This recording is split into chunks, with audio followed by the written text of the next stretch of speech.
अपनी माँ के पेट में रहे हो, भारत माँ के पेट में रहे हो। मतलब आप नहीं मानते कि भारत माँ के। दूध आपकी माँ ने पिलाया, भारत माँ ने पिलाया। मैं तो मानता हूँ मेरी माँ है उतनी ही भारत माँ भी मेरी माँ है। सुनो इधर, आपका सर्दी गर्मी में लेटरिन पेशाब आपकी माँ ने किया है, भारत माँ ने किया है। ये तुलना आप कर रहे हैं। मैं कर रहा हूँ ना। सर्दी की रात में अगर आपने सुसु कर दिया तो गीले में आपकी माँ सोई है, भारत माँ सोई है। बताओ आप मुझे। ये इस तरीके की टिप्पणियां आप करते हैं इसीलिए लोग आपका विरोध करते हैं। पढ़िए, ये सच्चाई है। आप ये कहना चाह रहे हैं कि इस देश में जो सीमाओं पर मुसलमान खड़ा है, जो इस भारत माता की रक्षा के लिए खड़ा है, क्या वो इस बात को नहीं मानता कि वो भी चाहे तो अपने घर पे अपनी माँ की रक्षा कर सकता है? वो क्यों मातृभूमि के लिए लड़ाई लड़ रहा है, कुर्बानी दे रहा है, क्यों दे रहा है? ड्यूटी है उसकी। ये लोग जो फौज की तैयारी करते हैं, भर्ती होने के लिए बड़े बड़े एग्जाम देते हैं और इतनी मेहनत करते हैं, ये मोहब्बत में करते हैं। ये भर्ती होने के लिए करते हैं ना, 2 पैसे के लिए करते हैं ना। उसमें भारत माँ की रक्षा भी होती है, भारत की। नहीं, मुझे तो लगता था, मैंने तो आज तक जितना फौजियों से मिला हूँ, जितनी बातचीत की है, उनके अंदर पहले देशभक्ति का जुनून होता है। पैसे तो उनके बाद कोई फौजी लाख 2 लाख 4 लाख रुपए नहीं कमाता मौलाना साहब। तनख्वाह छोड़ देना, देशभक्ति के जुनून में तनख्वाह छोड़ दें, क्यों ले रहे हैं सारे पे। नमस्कार, मैं शिवम चौबे और आप देख रहे हैं टीएनएन वर्ल्ड। दिमागी नक्सल ये शब्द इस्तेमाल किया प्रधानमंत्री नरेंद्र मोदी से, वो भी लाल किले की प्राचीन प्राचीर से। अब इसको लेकर के भारतीय राजनीति में घमासान देखने को मिल रही, जहां अलग अलग लोग अपने आप को दिमागी नक्सल बता भी रहे हैं और गर्व से बता रहे हैं और कह रहे हैं कि हमें फ़ख्र है इस बात का कि हम दिमागी नक्सल हैं। लेकिन अर्बन नक्सल तो हम सब ने सुना था, लगातार इसके लिए काम भी किया जा रहा है। देश के गृह मंत्री लगातार अर्बन नक्सल को खत्म करने के राह पर बढ़े हुए हैं और दिमागी नक्सल का जो खतरा है वो उस देश के अंदर अभी भी कायम है, ऐसा प्रधानमंत्री मोदी ने कहा है। बातचीत करने के लिए मौलाना साजिद रशीदी जी हमारे साथ मौजूद हैं। जानेंगे दिमागी नक्सल जो बीमारी बताई है पीएम मोदी ने, कैसे देख रहे हैं, क्या दिमागी नक्सल है इस देश के अंदर, और है तो क्यों लोग निकल निकल के बाहर आ रहे हैं और गर्व से बता रहे हैं कि मैं भी दिमागी नक्सल। नहीं, दिमागी नक्सल है वो आदमी जो खुले मंचों से कहता है कि मुसलमान एक्सेप्टेबल नहीं है, वो दिमागी नक्सल है। जो कहता है मुसलमान से काम ना करो, मुसलमान से लेन देन ना करो, मुसलमान को दुकान किराए पर ना दो, मुसलमान को मकान किराए पर ना दो। कोई रेडी पटरी वाला आए तो उसका पहले आधार कार्ड देखो, वो मुसलमान है तो उससे सामान ना खरीदो। ये दिमागी नक्सली तो है। इसका इलाज कब करेगी सरकार और प्रधानमंत्री? ये सबसे बड़ा सवाल है। जो देश में नफ़रत फैल रही है, देश में जहर घुल रहा है, मुसलमानों की बाकायदा मोब लिंचिंग हो रही है, जय श्री राम के नारे लगवाए जा रहे हैं, भारत माता और वंदे मातरम बुलवाया जा रहा है दाढ़ी टोपी पकड़कर, तो ये अर्बन नक्सल, ये दिमागी नक्सली तो है। इसका इलाज कब होगा, कब करेगी सरकार? नहीं, पर वंदे मातरम बोलने से किसी मुसलमान को परहेज है क्या? क्योंकि हमने देखा है देश की आज़ादी की लड़ाई में, देश की आज़ादी के बाद भी लगातार ऐसे तमाम मुसलमान रहे हैं जिन्होंने भारत माता की जय वंदे मातरम बोलकर इस देश के लिए अपने जान गंवाए हैं। आज के भारत में, आज़ाद भारत में मुसलमान को क्यों परहेज है वंदे मातरम बोलने से? मैंने खुद ही जवाब दे दिया उसका। आज़ादी की लड़ाई में बोला गया, अब आज़ाद भारत है आप बोल रहे हैं, तो अब क्या क्यों बोला जाए? ये तो लड़ाई में बोला गया है ना। मतलब अब आज़ाद भारत में आप नहीं आलाप सकते कि भारत माता की जय नहीं बोल सकते, वंदे मातरम नहीं बोल सकते। इमरान मसूद है, वो तो कह रहे हैं मज़हब है हमारा, वो हमें इजाज़त नहीं देता इस बात की कि हम वंदे मातरम बोले। नहीं, उसकी ज़रूरत क्या है? संविधान तो फोर्स नहीं करता हमारे ऊपर कि बोलो। कोर्ट तो नहीं कहता हमें, सुप्रीम कोर्ट भी मना करता है। कोर्ट मना करता है वंदे मातरम बोले। ऐसा कोई कानून भी नहीं है कि आपको बोलना ही पड़ेगा ना। अभी तक पार्लियामेंट से कोई ऐसा कानून पास हुआ कि आपको बोलना ही पड़ेगा, ऐसा तो कुछ भी नहीं है। नहीं, कानून तो मौलाना साहब ये भी नहीं है कि हम अपने माँ बाप की सेवा करें। कानून तो ये भी नहीं कहता कि हम अपने माँ बाप की इज्जत करें। लेकिन अगर दिल से इज्जत होती है, मातृ वतन के लिए इज्जत है, वंदे मातरम बोल दिया जाए, देश को गौरवान्वित फील करा दिया जाए, तो क्या दिक्कत आ रही? जिस माँ ने आपको 9 महीने पेट में रखा है, उसके लिए उसको लिखवाने की जरूरत पड़ेगी अगर? उसको तो बोलने की जरूरत नहीं पड़नी चाहिए ना मौलाना साहब। नहीं, उसको लिखवाने की जिस जरूरत। मातृभूमि में हम रहते हैं। ये सवाल हुआ आपका। जिस माँ ने 9 महीने ढोया है आपको, अगर संविधान कहेगा तो ही करोगे आप उसकी। वही तो मैं भी कह रहा हूँ कि संविधान कहे ना कहे, हमें तो गर्व से बोलना चाहिए भारत माता की जय। क्या समस्या है? भारत माता का उस माँ से क्या लेना देना है?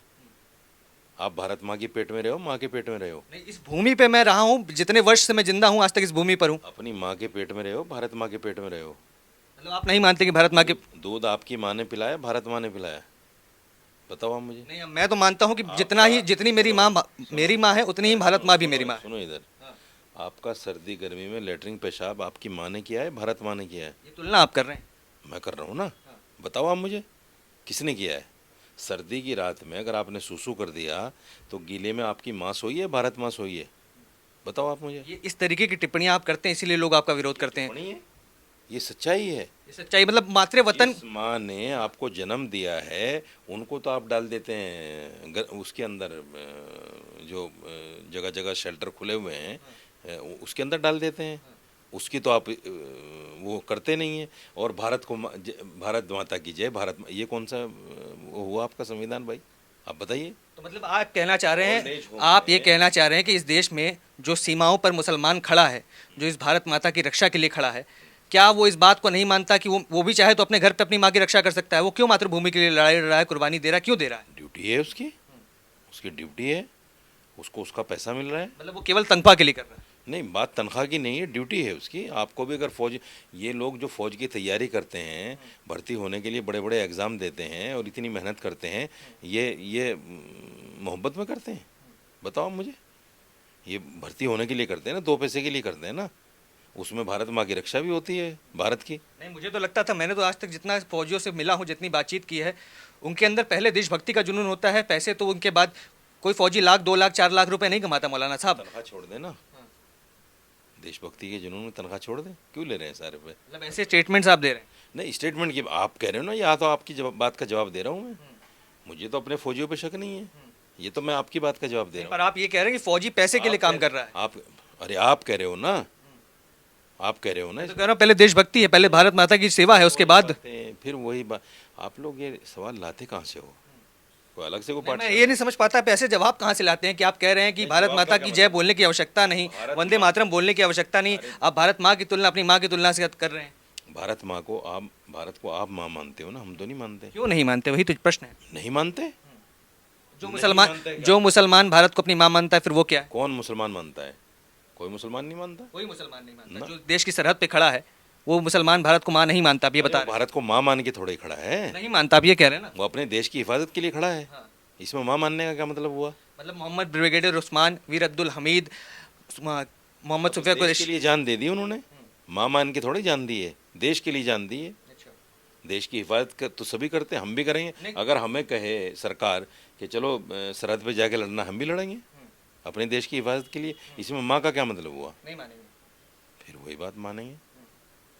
फिर इसीलिए तो लोग कह रहे हैं कि भाई जो अर्बन नक्सल कहा गया, उसके बाद अब दिमागी नक्सल कहा जा रहा है, वो ऐसे लोगों के लिए कहा जा रहा है जो भारत को माँ नहीं मानते, जो वंदे मातरम नहीं बोलते। जानते हो? हाँ। जानते हो? पढ़ा है कुछ?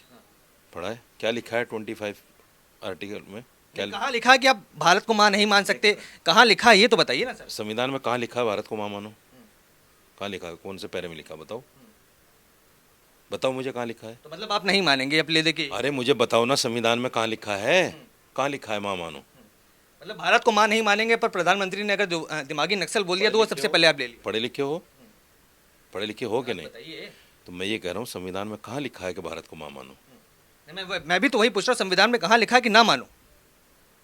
अजीब बात है। ये देश संविधान से चल रहा है या आस्था से चल रहा है? आपकी आस्था है, माँ मान रहे हो मानो, गाय को आप माँ मानते हो मानो, ये आपकी आस्था है। संविधान थोड़ा यही है, ये संविधान नहीं, आपकी आस्था है। आस्था को तुलना कर रहे हो आप संविधान के साथ में कि नहीं आपको मानना पड़ेगा साहब? क्यों मानना पड़ेगा? उसी संविधान में अगर वफ आता है, उसी संविधान में अगर आता है? वफ बोर्ड आता है, वफ बिल आता है, उसके बाद आप उसी में कह देते हैं कि शरिया भी चाहिए, तो वो संविधान में तो वो भी नहीं था, पर संशोधन करके वो भी लाया गया। कौन कह रहा है शरिया चाहिए? नहीं चाहिए। कोई मुसलमान कहता है कि नहीं, आप बताइए चाहिए या नहीं चाहिए? नहीं, इस देश में शरिया कानून चाहिए, कोई मुसलमान कहता है? नहीं चाहिए, नहीं चाहिए। आप बोल दिए, आज आप कैमरे के सामने बोल दिए शरिया कानून नहीं चाहिए। ले आओगे अगर मैं कह दूंगा? नहीं, आप बोलिए तो। नहीं, कह ले आओगे अगर? मेरे हाथ में तो ना ले आना है ना ले जाना है, मेरा प्रश्न आपसे करने का है। मेरे बोलने से क्या फ़ायदा होगा? जब बचना चाह रहे हैं। ना आपके पास पावर है लाने की, तो मुझे बोलने से क्या फ़ायदा? अगर मुझसे ये बात प्रधानमंत्री कहें कि भाई आप बोलो, तो हाँ मुझे लगेगा कि शायद भाई प्रधानमंत्री हैं देश के, ला सकते हैं। आपकी तो पावर ही नहीं है उसको लाने की, तो आपसे मैं क्यों बोलूँ उस बात को जिसकी आपको पावर नहीं है? नहीं तो आपकी बातें तमाम लोगों तक जाएंगी, देशवासियों तक जाएंगी, उस पर तो कुछ। देशवासियों तक तो जारी है ना, उन लोगों की जो हिंदू राष्ट्र बनाना चाहते हैं। हिंदू राष्ट्र उनकी जा तो रही है, जब बन जाएगा बता देना। बात तो गजवाए हिंद की भी होती है, कौन करता है? बहुत से लोग करते हैं। तुम ही करते हो, मुसलमान तो कोई करता नहीं। अच्छा, मतलब हिंदुस्तान में हिंदू ही कहता है कि गजवाए। पत्रकार हैं, सारे करते हैं गजवा हिंद की बात। हिंदू पत्रकार कोई नहीं करता, मुसलमान कोई नहीं करता। अच्छा, किसी ने कराओ तो बता दो। मतलब हिंदू पत्रकार कहता है कि गजवाए हिंद कराना। बिल्कुल, ये आप ही लाते हो ये सवाल। अच्छा, किसी मुसलमान ने कभी कोई बयान दिया गजवा हिंद के लिए? बताओ, दिया है क्या? मतलब हिंदू करते हैं आप कह रहे हैं? मुझे बताओ ना, किसी मुसलमान का बयान है कोई पब्लिक डोमेन में हो कहीं किसी ने दिया हो कि हमें गजवा हिंद करना है कोई बयान? फिर कहाँ से लाते हो? मतलब आप कह रहे हैं कि हिंदुस्तान में हिंदू चाहता है कि गजवाए हिंद हो जाए। कौन है ये हिंदू, थोड़ा थोड़ा नाम बताएंगे? सुनो, गजवा हिंद भी आप ही लाते हो, लव जिहाद भी आप ही लाते हो, धर्मांतरण भी आप ही लाते हो, पाकिस्तान भी आप ही लाते हो, कब्रिस्तान शमशान भी आप ही लाते, ये सब आप ही तो ला रहे हो। जो अंधभक्त पत्रकार हैं अच्छा, वही लाते मोहम्मद अली जिन्ना ने पाकिस्तान नहीं लाया, हिंदुओं ने लाया। हैं। यहाँ पे चले गए। नहीं, आप कह रहे पाकिस्तान हम लाते हैं। कौन है जिन्ना? कौन है जिन्ना, बताइए। मुझे आप बताओ, मुझे तो पता नहीं। आपको पता ही नहीं? नाम आपने लिया ना। आपको पता नहीं, पाकिस्तान का नाम आपने लिया, पाकिस्तान को जानते लिया? हैं?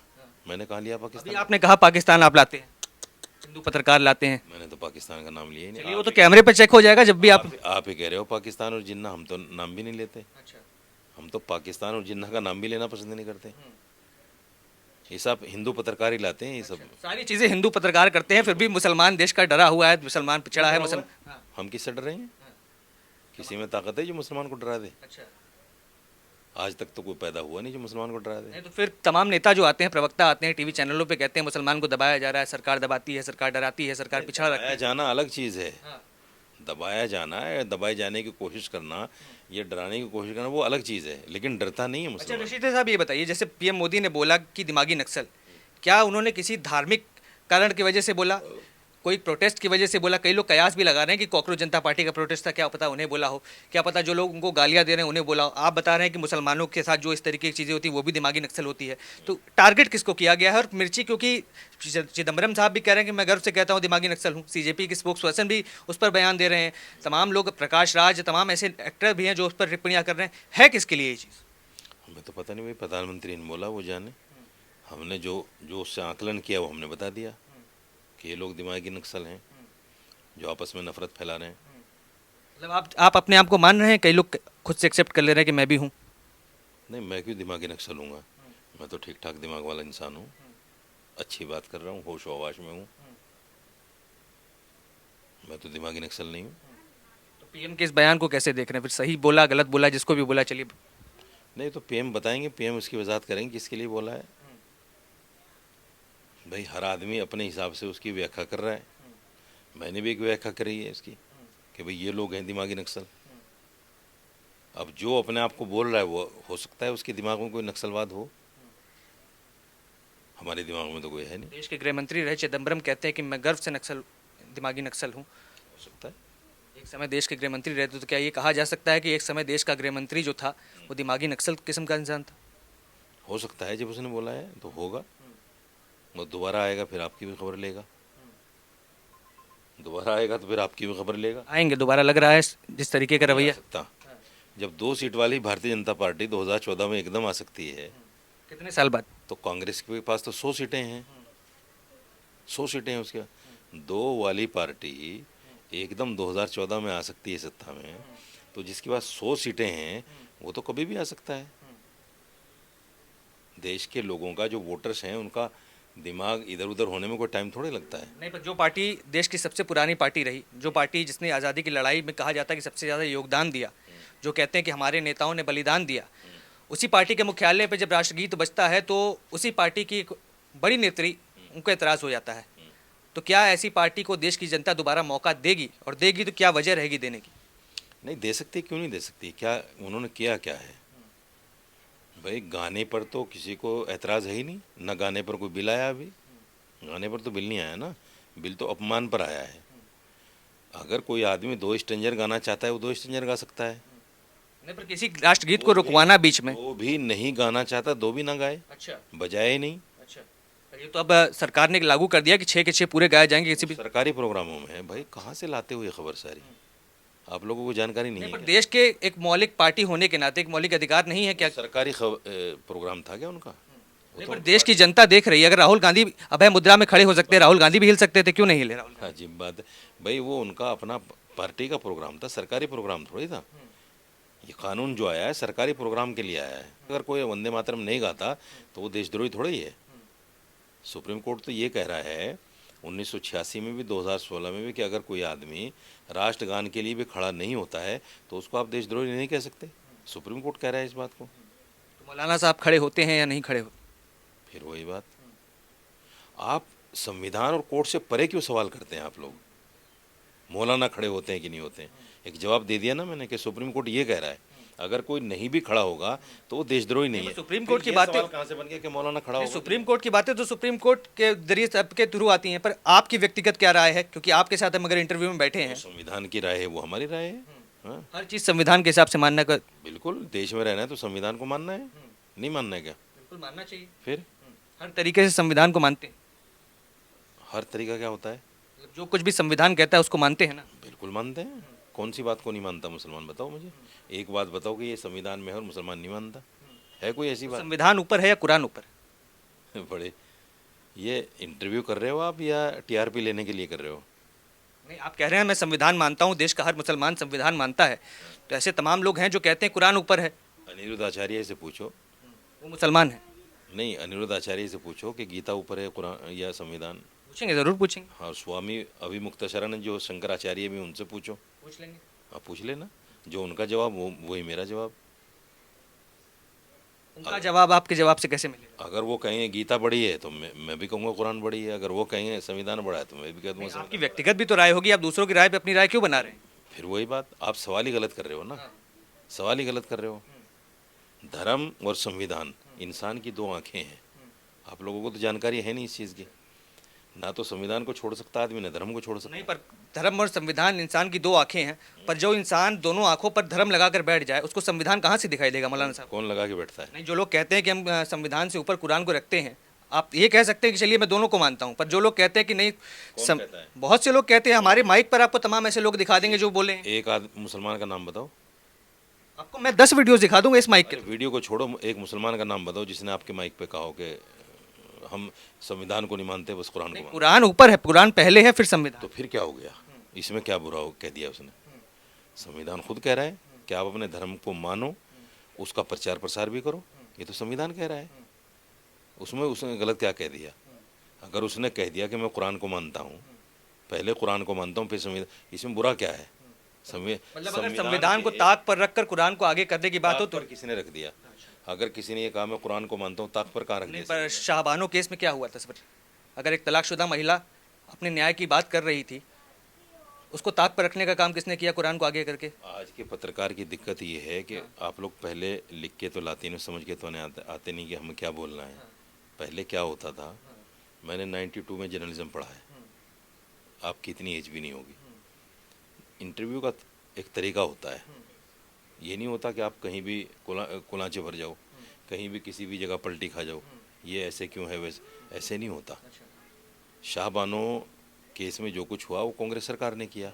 मैं ना तो कांग्रेस का प्रवक्ता हूँ, ना पार्टी का पदाधिकारी हूँ, तो ये सवाल मुझसे क्यों कर रहे हो आप? नहीं, मैं एक एग्जांपल दे रहा हूँ। आप जैसे उदाहरण मांग रहे थे कि किसने किया क्या किया, तो मैं एग्जांपल दे रहा हूँ। एग्जाम्पल का कहीं कुछ तो तुक बनता हो। नहीं बनता तो क्या तुक बनता है? मतलब संविधान को कांग्रेस का प्रवक्ता हूँ, नहीं, प्रवक्ता नहीं, पर अगर आप इस्लाम की बात कर रहे हैं, आप बता रहे हैं, कांग्रेस का पदाधिकारी हूँ। आप खंडन कर दीजिए कांग्रेस ने जो किया गलत किया। नहीं, पदाधिकारी हूँ उसका। नहीं, आप खंडन कर दीजिए ना, बात खत्म हो जाएगी। बात है। या कांग्रेस मुसलमान की पार्टी है? बताओ मुझे, कांग्रेस का अध्यक्ष मुसलमान नहीं क्या? कि उन्होंने अगर ऐसा कर दिया तो वो मुसलमान पे जाएगा सारा?